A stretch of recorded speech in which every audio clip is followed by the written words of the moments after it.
নমস্কার। ঠাকুরের বাণী ইউটিউব চ্যানেলের সকল ভক্ত, দর্শক ও শ্রোতাবৃন্দদের জানাই সাদর সুস্বাগতম।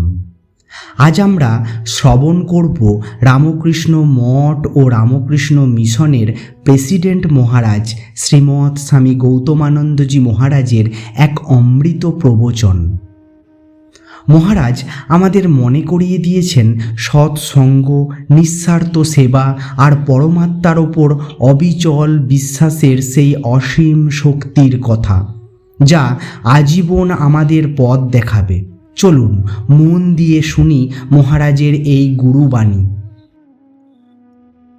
ওম স্থাপকায় চ ধর্মস্য সর্বধর্মস্বরূপিণে অবতার বরিষ্ঠায় রামকৃষ্ণায় তে নমঃ। জননীম শারদাং দেবীম রামকৃষ্ণং জগদ্গুরুম পাদপদ্মে তয়োঃ শ্রিত্वा প্রণমামি মুহুর্মুহুঃ। নমস্কার প্রিয় রামকৃষ্ণ ভক্তগণ, আপনারা সবাই বিভিন্ন জায়গা থেকে এই অনলাইন সৎসঙ্গে অংশগ্রহণ করছেন। এ বড় আনন্দের কথা। আপনাদের সবাইদের আমার শুভেচ্ছা এবং ঠাকুরের আশীর্বাদ জানাচ্ছি। ঠাকুরের আশীর্বাদে আর আমার শুভেচ্ছাতে আপনাদের যেখানে যেখানে আছেন সেখানেই ভালোভাবে থাকুন, আপনার শরীর মন ভালো থাকুক, এটাই ঠাকুরের কাছে প্রার্থনা করি। আর এই অনলাইন সৎসঙ্গটা এটা বড় ভালো কথা, যেটা আগে আমি জানতাম না এরকম অনলাইনে এরকম সৎসঙ্গ করা যায়। এটাতে যদিও আমরা সোজা এটা সৎসঙ্গ করি, ওর তুলনায় এত আমাদের ইন্টিমেসি আসে না, তবুও এটা খুব ভালো কাজ। এটা এরকম সৎসঙ্গ আরো বাড়ুক বলে ঠাকুরের কাছে প্রার্থনা করি। এখন এ সৎসঙ্গের ভগবান শ্রীরামকৃষ্ণ অনেক প্রশংসা করেছেন। এই সৎসঙ্গটাকে উনি সাধুদের এবং গৃহস্থদের সবাইদেরই অত্যন্ত মুখ্য আধ্যাত্মিক সাধন বলতেন। আধ্যাত্মিক সাধনের মধ্যে উনি অনেক কিছু বলতেন। সত্য বলা এবং পবিত্রতার সঙ্গে থাকা, নিঃস্বার্থ সেবা করা, ভগবানেতে বিশ্বাস করা, ভগবানের প্রার্থনা করা, এসবের সঙ্গে সৎসঙ্গটা খুব বারে বারে বলতেন। সৎসঙ্গের অনেক গুণ আছে উনি বলতেন। যে কি গুণ আছে উনি কয়েক জায়গায় কয়েক বলেছেন। প্রথমে ঈশ্বরের শ্রদ্ধা, ঈশ্বরের আমাদের বিশ্বাস, এটা বাড়ে। এটা সৎসঙ্গে আমরা যেতে থাকলে আমাদের ঈশ্বরের শ্রদ্ধা আছে সবাইদের ভিতরে, কিন্তু অল্প পরিমাণে আছে। ওটা বাড়াতে গেলে একই অত্যন্ত ভালো ভালো মিনস এটা সৎসঙ্গ। স্বামী বিবেকানন্দ এর সম্বন্ধে বলছেন, আমরা কোনো সময়ে নাস্তিক হতে পারি না। বিশেষ করে ভারতীয়দের সম্বন্ধে উনি বলছেন, আমরা ভারতীয় হয়ে নাস্তিক হতেই পারি না। আমি অনেক চেষ্টা করেছি। স্বামী বিবেকানন্দ বলছেন, আমি পারিনি, সেজন্য তোমরা কেউ এটা চেষ্টা করবে না এই নাস্তিক হতে। অর্থাৎ ভারতীয় মানেটাই আমাদের ভিতরে আস্তিকতা আছে, এটাই শ্রদ্ধা। ভগবান আছেন, আমরা ওনার সন্তান, ভগবান আমার অনন্ত, আমরাও আমার অনন্ত, আর আমার লোক ভগবানের সান্নিধ্য, ভগবানের দাম, তো এটা সত্য। আর এই জীবনের পরেও অন্য এক জীবন আছে। এই আত্মা এই জীবন থেকে অন্য জীবন, আরেক জীবন, এ করে জীবনের পরে জীবন, এর অনন্ত জীবন। এটা আত্মা মরবে না, শরীর মরবে, এটাতে বিশ্বাস। এটা হচ্ছে শ্রদ্ধা। এই শ্রদ্ধা আমাদের সবাইদের ভিতরে এক কণের মতন কিংবা বলছে একটু বড় পরিমাণে আছে। যে সৎসঙ্গেতে এটা বাড়ে, শ্রীরামকৃষ্ণ বারবার বলতেন। তারপরে সৎসঙ্গতে ये বিশ্বাস বাড়ে মানে ঠিকই, ये বিশ্বাস বাড়লে ভগবান আছেন বলে বিশ্বাস বাড়বে। ভগবান কি কোথায় আছেন? আমাদের হৃদয়ে আছেন। ভগবান কিরকম আছেন? আমাদের বাবা মায়ের মতন আছেন, আমাদের প্রেম করছেন, আমাদের প্রত্যেকেরই উনি চালাচ্ছেন প্রতি পদে। আমরা না জানলেও, যেমন বাচ্চারা জানে না, মা ওদের হাত ধরে চালাচ্ছে, ও মনে করছে আমি বেশ চলে যাচ্ছি, কিন্তু মা হাত ধরে চালাচ্ছেন। সেরকম আমরা না জানলেও ভগবান আমাদের সঙ্গে আছেন। এই ভগবানেতে শ্রদ্ধা এটাই বাড়ায় ये সৎসঙ্গ। ये সৎসঙ্গেতে আমরা দ্রুত গতিতে আধ্যাত্মিক জীবনে এগিয়ে যাব। আধ্যাত্মিক জীবনে এগিয়ে যাওয়া মানে কি? আমরা বেশি বেশি করে পরমাত্মা আছেন, ভগবান আছেন, আমরা ওনার সঙ্গে সম্পর্কিত, ওনার সন্তান আমরা, উনি আমাদের সব দেখছেন। আমাদের সেজন্য কোনো ভয়ের কারণ নেই, কোনো দুঃখের কারণ নেই, কেননা উনি আমাদের দেখছেন। হয়তো কিছু খেলছেন আমাদের সঙ্গে, তো এই খেলার মধ্যে কিছুটা কষ্ট আছে, দুঃখ আছে। যদি আমাদের এগেনস্টে কেউ গোল দিয়ে দেয়, তখন যেমন প্লেয়ার্সরা দুঃখিত হয়, সেরকমই আমাদের এই জগতের দুঃখটাও। ভগবান খেলছেন, কবে কবে আমাদের এগেনস্টে গোল হয়ে গেল, তারপর আমরা গিয়ে ওদের গোল দিলাম। চলছে, এই ভাবনাটা বেশি বেশি করে আমাদের দৃঢ় হয়। এটাই শ্রদ্ধার বাড়া। এই শ্রদ্ধাতে আমাদের আত্মবিশ্বাস বাড়ে। কঠিন পরিস্থিতি বা মহামারী, যে কোনো বিপদে আমাদের আসল রক্ষা কবচ হলো আমাদের আত্মবিশ্বাস ও ঈশ্বরের প্রতি ভক্তি। মহারাজ এখানে ডক্টর হ্যানিম্যান এবং ভগিনী নিবেদিতার জীবনের এমন কিছু অবিশ্বাস্য ঐতিহাসিক দৃষ্টান্ত তুলে ধরেছেন, যা আমাদের ভেতরের সমস্ত ভয় দূর করে প্রবল ইচ্ছাশক্তিকে জাগ্রত করবে। এটা দূর করে চলে যাব, এই একটা বিশ্বাস আমাদের মধ্যে বাড়ে। এই বিশ্বাসেরই সভ্যদের দরকার, সাধারণ আমাদের জীবনে তো দরকার। এরকম একটা বিকট পরিস্থিতি যার মধ্যে আমরা আছি, এটা করোনা ভাইরাসের হিল্লোলটা একটা চলছে, সবদিকে এমন একটা কোলাহল চলছে। তো এর মধ্যে আমরা সবাই বুঝতে পারছি না আমাদের কি হবে। কিন্তু ঠাকুরের ভক্তরা যারা আছি আমরা আমরা সব জানি, যতই বড় ভাইরাস হোক না, এটা যে এসেছে ওকে যেতেই হবে। It is a question of time. কিছু কত সময়ের পরে যাবে।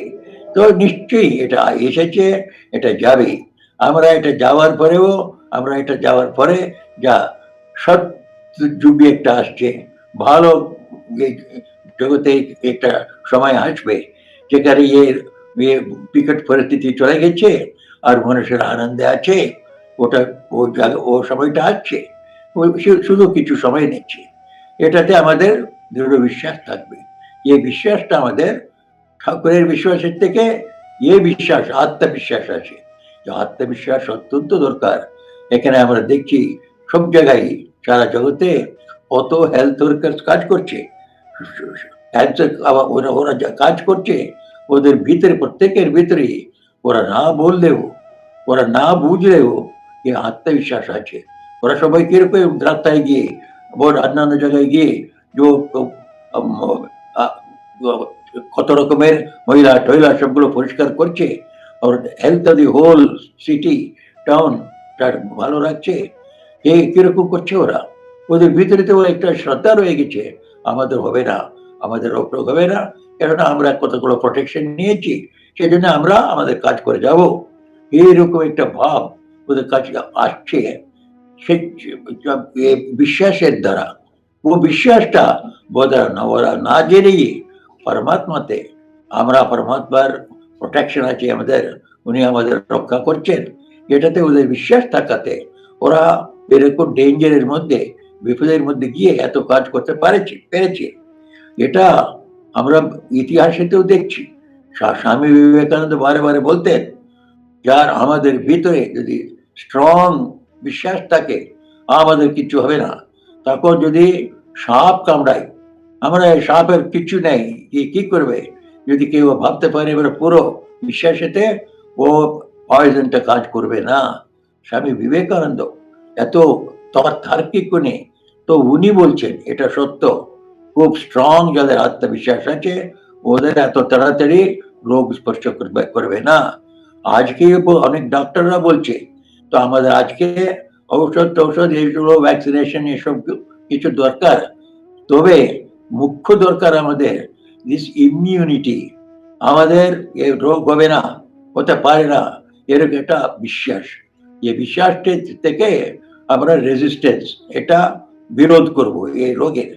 এটাতে আমরা এই আত্মবিশ্বাস আসতে গেলে আমাদের পরমাত্মাতে বিশ্বাস দরকার। আর ঠাকুরের সন্তান আমরা, আমাদের ভিতরে আমরা প্রার্থনার দ্বারা, নাম জপের দ্বারা আর ওনাকে ডাকার দ্বারা এই বিশ্বাস আসবে।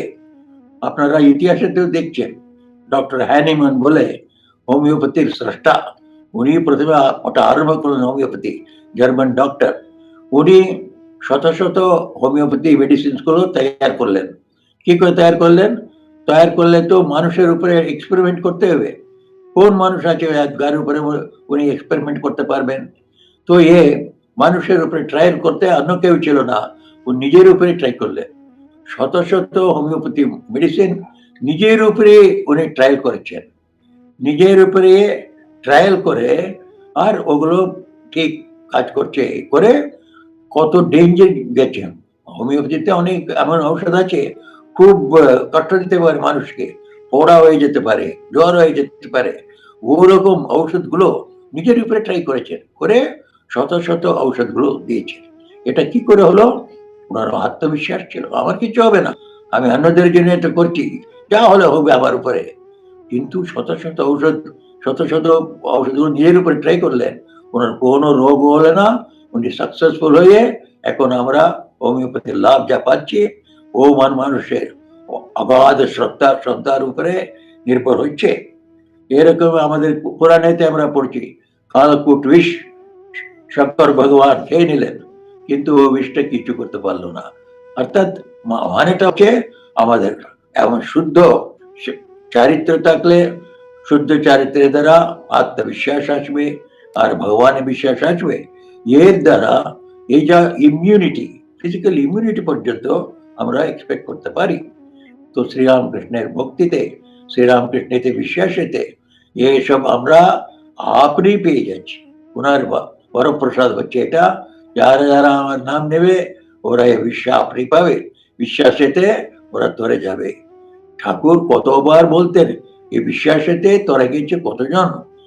উনি ঠাট্টা করে একরকম বলতেন, দেখো ও শ্রীলঙ্কা যাওয়ার জন্য শ্রীরামচন্দ্রকে নিজেই সেতু করতে হলো, সেতু করে উনি ওর উপরে হেঁটে ওপারে গেলেন, কিন্তু হনুমান একেবারে ওনার নাম নিয়ে লাভ দিয়ে চলে গেল।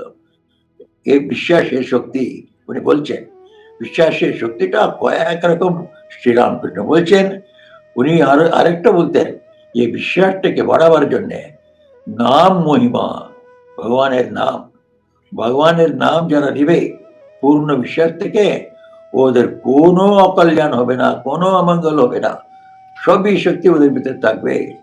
ঠাকুরের একটা প্রিয় গান ছিল, আমি দুর্গা দুর্গা দুর্গা বলে মা যদি মরি, আখেরে এ দিনে না তারও কেমনে দেখাবো শঙ্করী বলে একটা গান গাইতে। অর্থাৎ আমি যদি ভগবানের নাম নিয়ে থাকি, আমাকে তুমি মোক্ষ কিংবা কৈবল্য দিতেই হবে। আমি যেমন কেমন মানুষ, আমি সব রকমের পাপ করেছি। আমি ব্রাহ্মণ হত্যা করেছি, স্ত্রী হত্যা করেছি, ভ্রূণ হত্যা করেছি, সুরাপান করেছি, সবগুলোই বড় মহাপাতক। এত পাতক থাকলেও আর এর তবুও মায়ের নাম দিয়ে আমি ব্রহ্ম পদ পেতে পারি। এটা ঠাকুরের প্রিয় গান ছিল, কয়েকবার গেয়েছেন এটা। এর মানেটা কি? আমরা সবাই সিদ্ধ মন্ত্র পেয়েছি, সিদ্ধ নাম পেয়েছি, ঠাকুরের নাম আমাদের সামনে আছে। ভগবানের যে কোনো রূপেতে আমরা ওকে ডাকলেও আমি শ্রীরামকৃষ্ণকে আমরা ডাকছি, ওনার নাম নিতে পারি। নাম নিয়ে আমরা নিজে সব রকমের গিল্টিনেস মনে মনে একটা অবসাদ যে আছে, ও আমি এ পাপ করেছি, ও পাপ করেছি, যে সব দুর্বলতাগুলো আমরা এড়িয়ে চলে যেতে পারি, ওটা লাঙ্ঘিয়ে চলে যেতে পারি। আমরা নিজেকে নির্দোষ এবং অতি বলবান বোধ করতে পারি। সেই জন্যে আমরা নাম মহিমা, এটাও ঠাকুর শ্রীরামকৃষ্ণের কথাগুলোতে দেখতে হবে। ও নামের উপরে ভক্তি রেখে, বিশ্বাস রেখে আমরা যদি যেতে থাকি, কোনো ভাইরাস, শুধু করোনা ছেড়ে দিন, আরো ভবিষ্যতে কত রকম এর চেয়ে আরো বেশি খারাপ ভাইরাস গুলো আসতে পারে। যে কোনো ভাইরাস আসুক, শেষে ওগুলো সব তো মেটেরিয়াল, জড়বস্তু। তো এই জড়বস্তু কখনো আত্মা, আমরা তো আত্মা, পরমাত্মার অংশ, তো আমাদের কোনো কিছু আমাদের উপরে পরিণাম করতে পারে না। এই আমরা নামে থেকে এই শক্তি পাই। তো আমাদের এর দ্বারা এমন উইল পাওয়ার আছে। সেই জন্য আমরা যা আধ্যাত্মিক সাধনা করি, আধ্যাত্মিক সাধনা তো হবেই। আধ্যাত্মিক জগতে আমরা দিব্য শিশু, আমরা অনন্ত অনাদি, আমাদের কোনো ভয়ের কারণ নেই, আমরা আমরণশীল, এসব আছে। সঙ্গে সঙ্গে এই ভৌতিক জগতেও ও নাম জপের দ্বারা, আধ্যাত্মিক সাধনের দ্বারা প্রচন্ড উইল পাওয়ার আমরা পাবো। সেটা আমাদের পেয়ে গেলে আমরা যত কষ্ট থাক, এখন তো এই শুধু ভাইরাস ভাইরাস বলে বেড়াচ্ছি, ভাইরাসের পরে অন্যান্য সমস্যাগুলো আসবে, ইকোনমিক প্রবলেমস আসবে, আর মরাল প্রবলেম আসবে, আর এবং সোশ্যাল প্রবলেম, পলিটিক্যাল প্রবলেমস, কত রকমের প্রবলেম আসবে। আসলে সবটার নিবারণ হবে আমাদের প্রচন্ড উইল পাওয়ারেতে, এই শক্তিতে, ইচ্ছা শক্তি।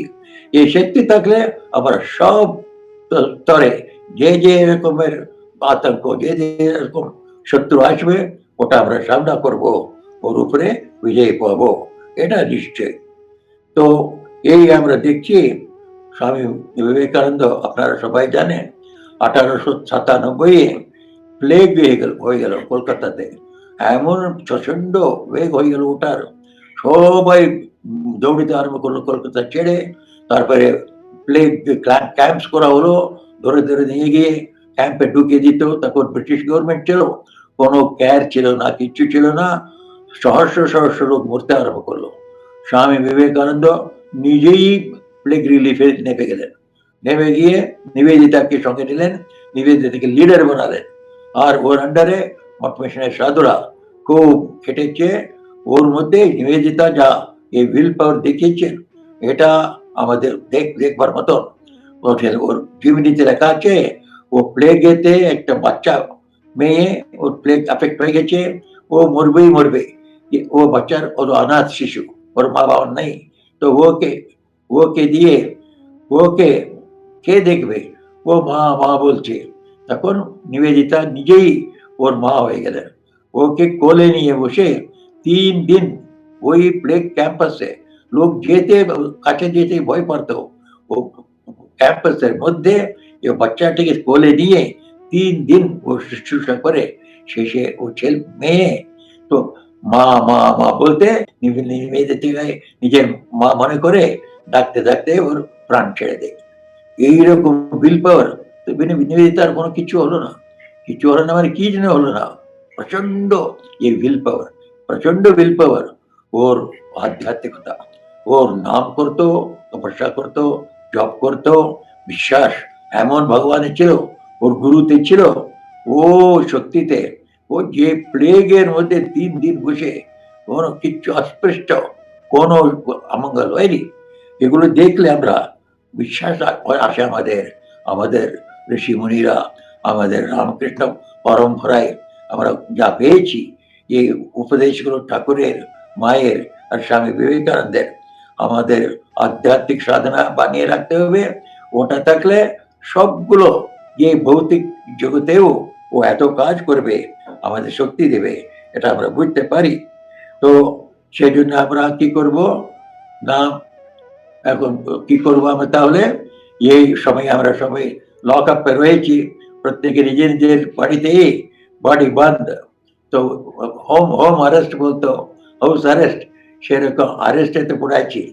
পড়ার থাকলে কি হবে? ঠাকুর তো আছেন আমাদের কাছে, আর ওদের ওদের টিচিংস গুলো আছে, আর ওটা সম্পাদন করব, আর আমাদের যোগদান করব, এবং অন্যান্য যে ঔষধ টৌষধ অন্যদের বিতরণ করা, অন্যদের সেবা করা, এটা আমরা যত পারি এসব প্রিকশন নিয়ে করতে যাব।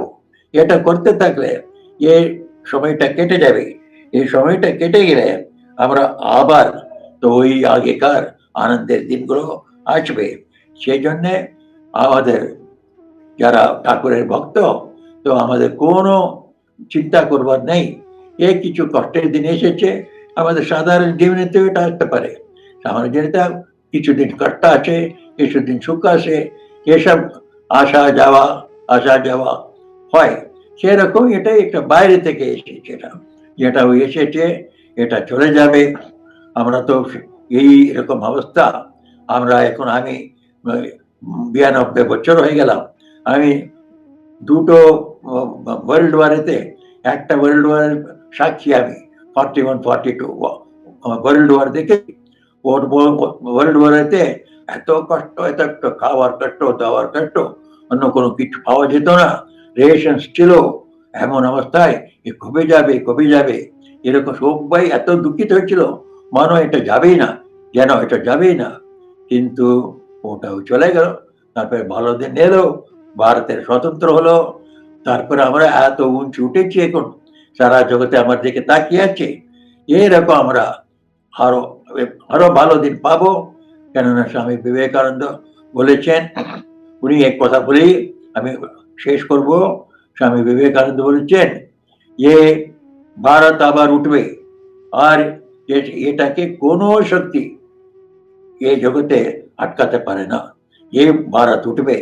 যখন স্বামীজি বলেছেন, আমরা থাকবো, এ কষ্ট দিনগুলো যাবে আর ভালো দিনগুলো আসবে। তো এ আমাদের আশা মনেতে জাগিয়ে রাখতে হবে, ঠাকুরের নামেতে বিশ্বাস রাখতে হবে, ঠাকুরেতে বিশ্বাস রাখতে হবে।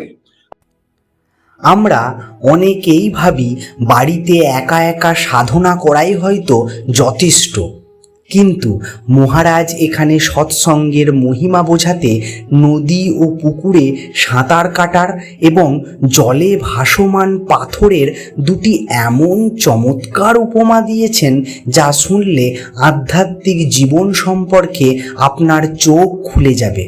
আসুন এই অংশটা খুব মন দিয়ে শুনি। সৎসঙ্গ আমি সবসময় একটা সাধারণ উপমা দিই এই সৎসঙ্গের সম্বন্ধে, এটা বলেই আমি শেষ করব। তো এ সৎসঙ্গ দুরকম বলা হয়। একটা সৎসঙ্গের উপমা দেওয়া হয়, যেমন পুকুরে স্নান করা, পুকুরে সাঁতার কাটা এবং নদীতে সাঁতার কাটা। দুটো সাঁতার কাটাই, কিন্তু তফাৎ আছে। কি তফাৎ? এখন পুকুরে সাঁতার কাটলে প্রত্যেক ফুট, প্রত্যেক ইঞ্চি আমরা এগোতে গেলে নিজের হাত পা চালাতে হবে, তবে আমরা ইঞ্চি ইঞ্চি করে এগিয়ে যাব। আর একটা 10 গজ আর 15 মিটার গেলে খুব পরিশ্রম হয়ে যাবে, খুব আমরা ক্লান্ত হয়ে যাব। তবে সেটাই যদি আমরা নদীতে যদি আমরা সাঁতার কাটি, ঝাঁপ দিলেই আমাদের সাঁতার কাটার কোনো দরকার হবে না, শুধু আমরা ফ্লোট করতে থাকবো, শুধু ভাসতে থাকবো। ও 1 কিলোমিটার, 2 কিলোমিটার, 10 কিলোমিটার, যত দূর ইচ্ছা আপনি যেতে পারেন, আপনার কোনো পরিশ্রম নেই।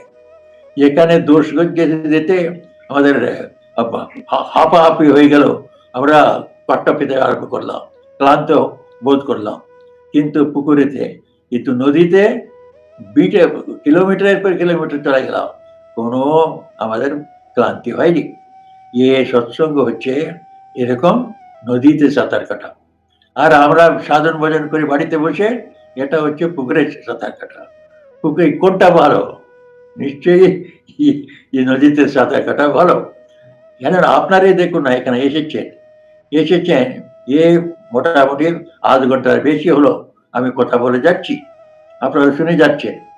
এই আধ ঘন্টার মধ্যে একরকম আপনাদের পুরো মনটা একটা যে বিষয়ে আমরা কথা বলছি, ভগবানের নাম, শ্রদ্ধা, বিশ্বাস আর সৎসঙ্গ, এসব আধ্যাত্মিক বিষয়ে আপনাদের মনটা সব একাগ্র হয়ে আছে। আরে আমি বলে যাচ্ছি, আমিও চারিদিক থেকে কি হচ্ছে আমাদের জ্ঞান নেই, আপনাদেরকে আমি তাকিয়ে বলে যাচ্ছি আর আপনারা শুনে যাচ্ছে। 0.5 ঘন্টার বেশি হয়ে গেছে। বাড়িতে এরকম বসে কোনো সময় হয়েছে দেখেছেন? বসলেই আপনার সেলফোনটা ক্রিং ক্রিং করবে, বসতেই 5 মিনিট হয়নি, না দেখেও হবে না, আর দেখলে তো তবে আপনার ডিস্টারবেন্স হলো। এইরকম অবস্থায় বাড়ি, কিন্তু ওর তুলনায় 0.5 ঘন্টা একসঙ্গে এক মন হয়ে শুনছেন, আনন্দ পাচ্ছেন। আর এটা হচ্ছে সৎসঙ্গের অ্যাডভান্টেজ। আচ্ছা, সৎসঙ্গে এলে যেটা আমরা 1 ঘন্টায় বাড়িতে করতে পারি না, তো এখানে 10 মিনিটে হয়ে যায়। এই যা 0.5 ঘন্টা, এক ঘন্টা আপনার মন এক মন হয়ে আছে, এটা বাড়িতে যদি চেষ্টা করেন 10 ঘন্টা লাগবে। তো এই সৎসঙ্গের মহিমা আমরা চোখে দেখতে পাচ্ছি। এটা কারো এসে আপনাকে বোঝাবার দরকার নেই, আপনার এই অনুভূতি। আরেকটা হচ্ছে এই সৎসঙ্গে এলে নিজের আত্মবিশ্বাস হয়। আমরা অনেকবারে মনে করি আধ্যাত্মিক জীবনটা অতি কঠিন, কেননা আধ্যাত্মিক জীবন বলছে সত্য বলো, সত্য বচন করো, সবসময় সত্য ছাড়ে কখনো দূর যেতে নেই, সত্যকে ধরে রাখতে হবে। এটা শুনলেই আমরা শিরে উঠি, ভয় পাই। কেন? তো এটা তো অতি কঠিন ব্যাপার। এই যা সময় যেতে সত্য ধরে থাকলে আমাদের কেরিয়ার হবে না, এরকম বলে। তারপরে কেরিয়ার হবে না মানে কি, সেজন্য সত্য সবাই ছেড়ে দিবে? সত্যের আধারে তো সবই দাঁড়িয়ে আছে। তো এই সত্যটা ছাড়লে কিছুই থাকবে না। সেই জন্যে আমরা সত্যকে ধরে রাখতে হবে, কিন্তু ওটা কঠিন মনে করি। এই কঠিনতা ভাব, এই যে বিচার, ও কি করে আমার মাথায় ঢুকলো? একজন বললো হ্যাঁ এটা কঠিন, আরেকজন ওটা হ্যাঁ হ্যাঁ কঠিন, তৃতীয় বললো, সবাই বলে বলে বলে বলে সবাই সত্য বলাটা কঠিন মনে করলো। কঠিন নেই, এখন বাচ্চারা সবসময় সত্য বলে, ওদের কি কঠিন মনে করছে? ওদের মিথ্যা বলাতে কঠিন লাগে। সেরকমই যারা সত্য লোক আছে, ওরা সবসময় তো সত্য বলে আনন্দ পাবে, আর অন্যদেরও আনন্দ দেয়। আমরা তো ঠাকুরের বাবার চরিত্র আমরা জানি, কেন ক্ষুদিরাম চট্টোপাধ্যায় ডেরে গ্রামে ছিলেন, তো তো আপনারা সবাই পড়েছেন। ও জমিদার ওনাকে বলছে একটা সত্য কথা বলো, এটা মিথ্যা কথা বলো, আমার কেসে আমি জয় পাবো, তুমি তো আমার প্রজা, সেজন্য তোমাকে বলতে হবে। উনি বললেন না, আমি তো আপনার প্রজা হতে পারি, কিন্তু আমার ঠাকুরের ভক্ত, রামচন্দ্রের ভক্ত, অসত্য বললে রামচন্দ্র আমাকে ধরে থাকবে না। না হয় সত্য বলবো, ঠাকুরের সঙ্গে থাকবো, অসত্য বলে আমি ঠাকুরকে ছাড়তে পারবো না, সেই জন্য আমি বলবো না।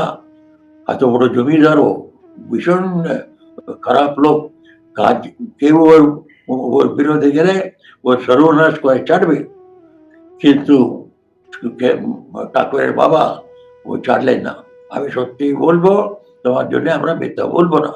কিরকম সত্যি দেখো, ওর মধ্যে ওর কঠিন কিছু মনে করলো না, কেন আগে থেকে অভ্যাস করতে করতে করতে আমরা যেমন অসত্য খুব সরলভাবে বলি, উনি সত্যটাকে এত সরলভাবে বলছেন। আমরা এই প্রত্যেকে, আজকে আমি অসত্য বলতে পারি, কিন্তু আমি ছোটবেলায় কি কোনো সময় অসত্য বলেছি? বলতে পারি। কোনো বাচ্চা অসত্য বলতে পারে না। অর্থাৎ আমরা আমাদের স্বরূপে আমরা সবাই সত্যবান। তো আমাদের সত্য বলাটা সহজভাবে আসবে। সত্য যা বলবে ওর কোনো ওই যে ব্লাড প্রেশার আসবে না, ওর কোনো অন্য প্রবলেম হবে না, তো ও খুব স্থির স্থির হয়ে থাকবে। তো আমরা কতগুলো আমরা যা কঠিন মনে করি, এরকম সৎসঙ্গে এলে আমাদের চোখ খুলে দেবে। আরে কত বড় লোক, আমরা মনে করি সত্য ফলো করি আমরা, তাহলে আমরা ক্যারিয়ার করতে পারবো না।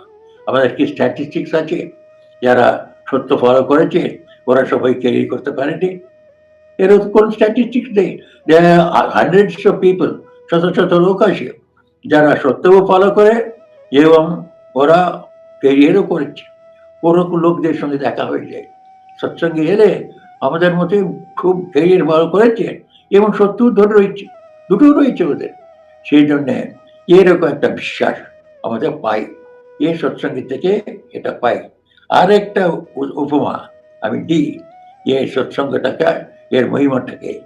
একজন গুরু ছিল, ও গুরু কয়েকজন কয়েক শিষ্যকে বলছে, এ সৎসঙ্গেতে আমরা আধ্যাত্মিক জীবনেতে খুব সরলভাবে এগিয়ে যেতে পারি। তখন এই শিষ্যরা বিশ্বাস করলো না।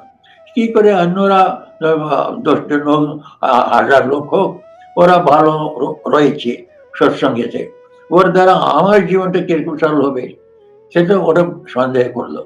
তো গুরু বলল, তাহলে একটা করো, তোমরা সবাই 15 মিনিট দূরে এসো, দূরে যেও, তোমরা আসবে আর তোমাদের একটা দেখাবো। তারপরে ওরা সবাই দূরে চলে গেল। তারপরে 15 মিনিটের পরে কাছে এলো। তখন গুরু বললেন, তোমরা একটা পাথর জলের উপরে ভাসছে এরকম দেখেছো? হ্যাঁ, পাথর জলেতে ভাসা? তো জলেতে ভাসা না, আমরা তো কোনো সময় দেখিনি। যাও গিয়ে দেখো, কাছে পুকুরে একটা আমি করেছি, তো একটা পাথর জলের উপরে ভাসছে, দেখো। তখন ওরা গিয়ে দেখছে পুকুরেতে একটা বড় পাথর ভাসছে। ওরা আশ্চর্য হয়ে গেল, আমাদের গুরু কি একটা অতিশয় করে দিলেন। তারপরে গুরু বললেন, আরো কাছে গিয়ে দেখো। তখন গুরু বলাতে কাছে গিয়ে দেখছে, দেখলে ওরা বুঝছে ওই একটা কাঠের পিসগুলো নিয়ে একটা বেল্লা তৈরি করেছি, একটা ফ্লোট তৈরি করে ওর উপরে একটা পাথর রেখে দিয়েছে। তারপরে ওরা গিয়ে দেখে ওরা একবার বেচারে চিটেড মনে করলো, আমাদের ভ্রান্ত করে দিয়েছে বলে গুরুদেবের কাছে এসে বলছে, প্রভু আপনি আমাদের একটা ঠকিয়ে দিয়েছেন, ও তো বেল্লা করে ওর উপরে আপনি রেখেছেন, সেই জন্য ও ভাবছে বেল্লা ভাবছে, ওর উপরে একটু পাথর বসাচ্ছে, সেই জন্য ভাবছে। তো পাথর কি করে বাঁচলো? তখন গুরু বললেন, আমি যা বললাম না সৎসঙ্গ, ওটাই বেলা। এ বেলার উপরে আমরা সাধারণ আধ্যাত্মিক সাধক, আমরা নিজেই আমরা সাধারণ ভোজন করতে পারি না ভালো, আমরা ওদের উপরে বসলে ওরাও ভাসছে, আমরাও ভাসবো। ওরা যেমন সাধারণ ভোজন করছে, আমরাও সাধারণ ভোজন করতে শিখে যাবো। ওর মতন ওদের মতন আমাদেরও ঈশ্বর চলে আসবে। এরকম সৎসঙ্গে যেটা আমরা বছরের পর বছর সাধনা করে পাবো, ওগুলো আমরা পাবো। তো এই আধ্যাত্মিক জীবনে এই দুটোই জিনিস আমরা শুনলাম। ঠাকুরের কোথাও একটা নাম মাহাত্ম্য শুনলাম, একটা বিশ্বাসের শক্তি। এই বিশ্বাসের শক্তিটা যদি আমাদের বিশ্বাস এসে যায়, আমরা ভগবানের সন্তান, আমরা জীবাত্মা, উনি পরমাত্মা, আমরা ওনার অংশ, উনি সবসময় আমাদের সঙ্গে রয়েছেন। কোনো মিনিটে, কোনো মুহূর্তে উনি আমাদের আলগা নেই, উনি সবসময় আমাদের সঙ্গে আছেন। ওনার সারা শক্তি আমাদের ভিতরে আছে, ওনার সর্বজ্ঞত্ব আমাদের ভিতরে আছে, উনি সব শক্তিমান, আমাদেরও সব শক্তি আছে।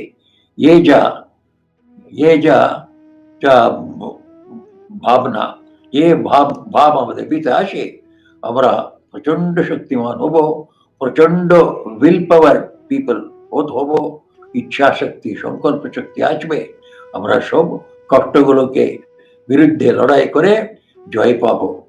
শেষে স্বামীজি একটা বিশ্বাসের সম্বন্ধে বলছেন, আমরা রামকৃষ্ণের ভক্ত, আমরা রামকৃষ্ণের দাস, আমাদের কি মনে করেছ তুমি, আমরা সবকিছু করতে পারি, যে কেউ অসম্ভব সেটাই আমরা সম্ভব করতে পারি বলে উনি সংস্কৃতে বলছেন, কিম্ভো না বিজানাসি আসমান রামকৃষ্ণ দাসা বয়ম।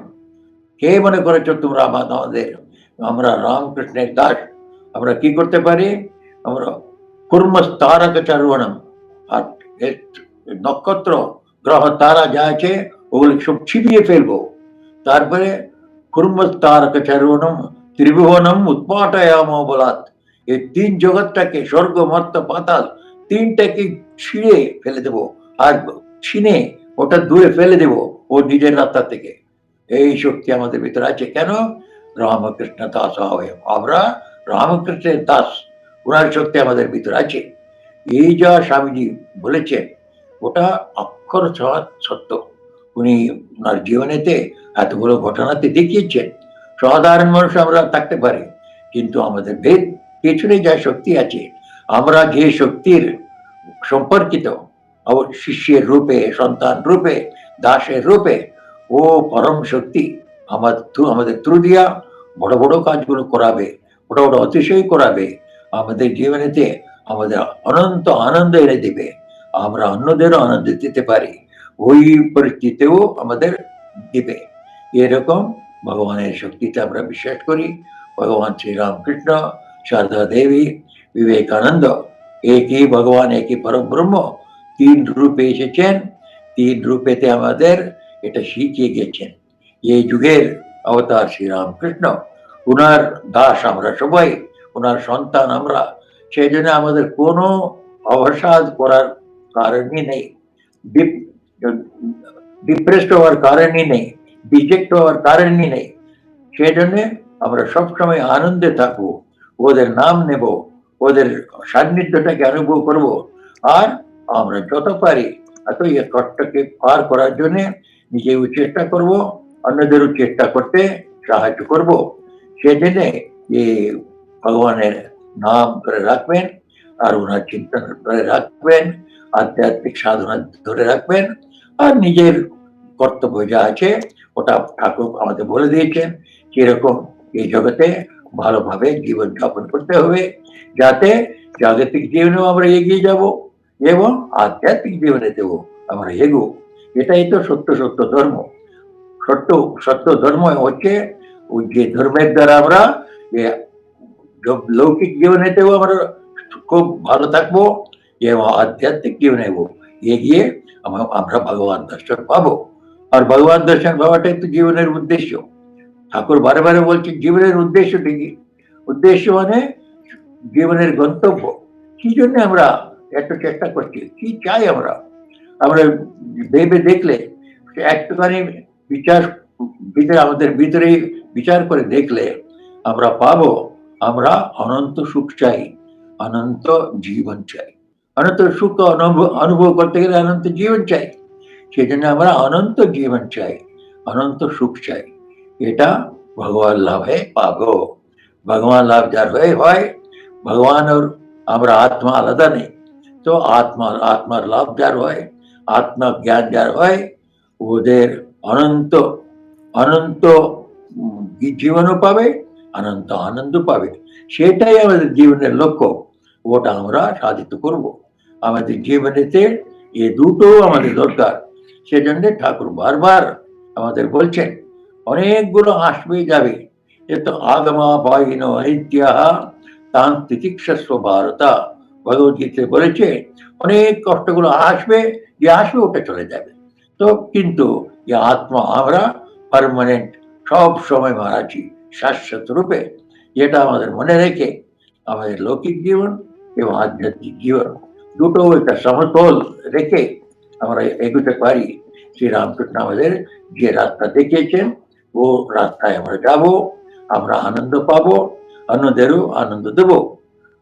তার আগে শেষ করার আগে একটা কথা আমার মনে পড়ে, আমাদের গুরুদেব স্বামী যতীশ্বরানন্দ মহারাজ, উনি বলতেন আমাদের সবসময় আনন্দে থাকার রাস্তা তুমি জানো কিরকম? সবসময় আনন্দে থাকতে হবে।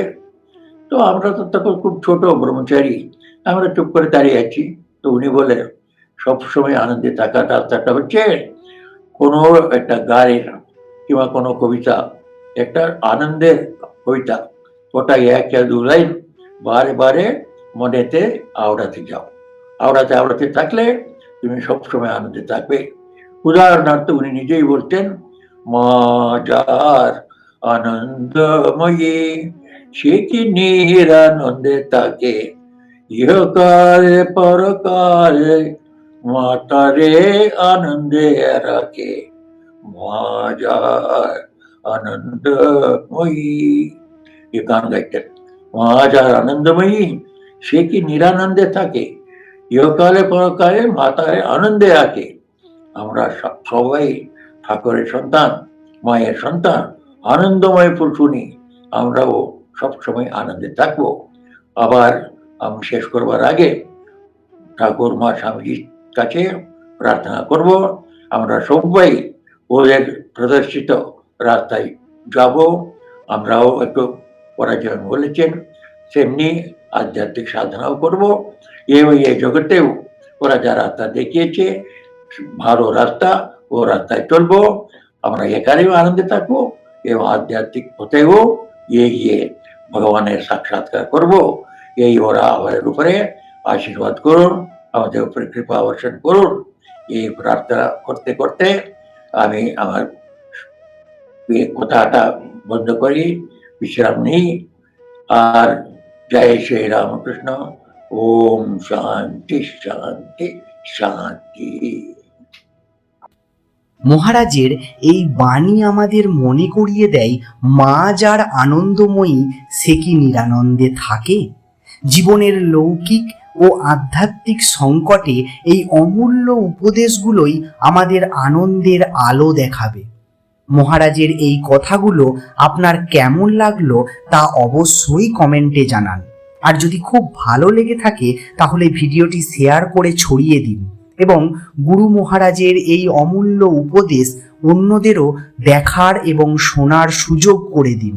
ভালো থাকুন, সুস্থ থাকুন, এই প্রার্থনা জানাই ঠাকুর মা স্বামীজির কাছে। জয় শ্রী রামকৃষ্ণদেব। ধন্যবাদ।